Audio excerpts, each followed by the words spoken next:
Dayuhin na tikman itong napapanahon, sikat at talaga namang pinagkaguluhang dragon fruit juice dito sa Quiapo, Manila.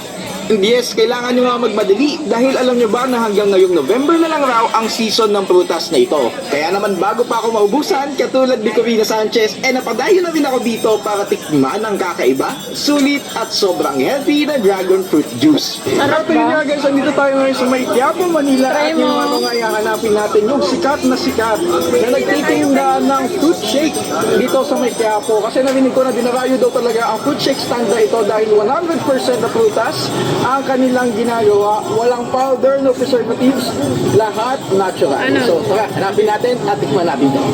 At ayun nga, bali ito nga pala ang legendary fruit stand dahil sa may tapat lamang sila mismo na simbahan ng Poong Nazareno at sobrang legendary naman talaga ng fruit stand. Sarap.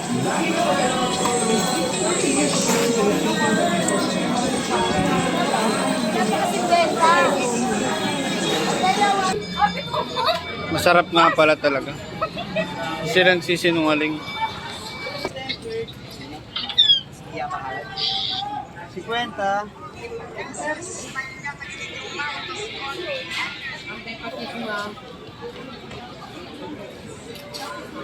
Burgers 50. Saan ito?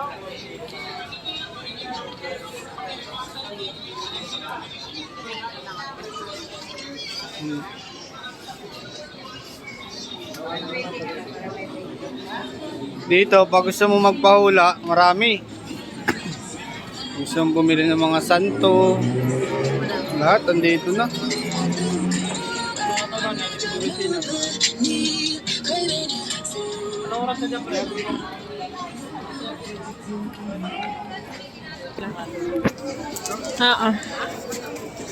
Sarap. Sarap sa mata, oh.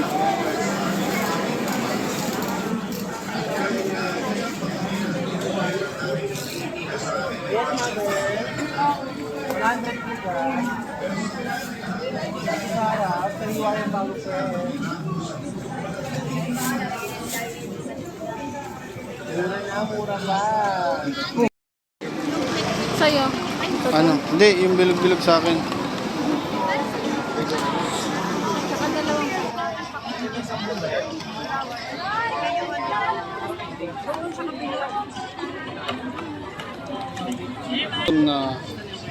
Nagutom ka kay Iko. Kuya, saan yung pwesto ni Marites dito? Kuya, saan yung pesto ni Marites? Dito, sa banda. Hindi alam ni Kuya kung saan yung pesto. Ah, dito. Dito pala yung pesto ni Marites. Ayun, may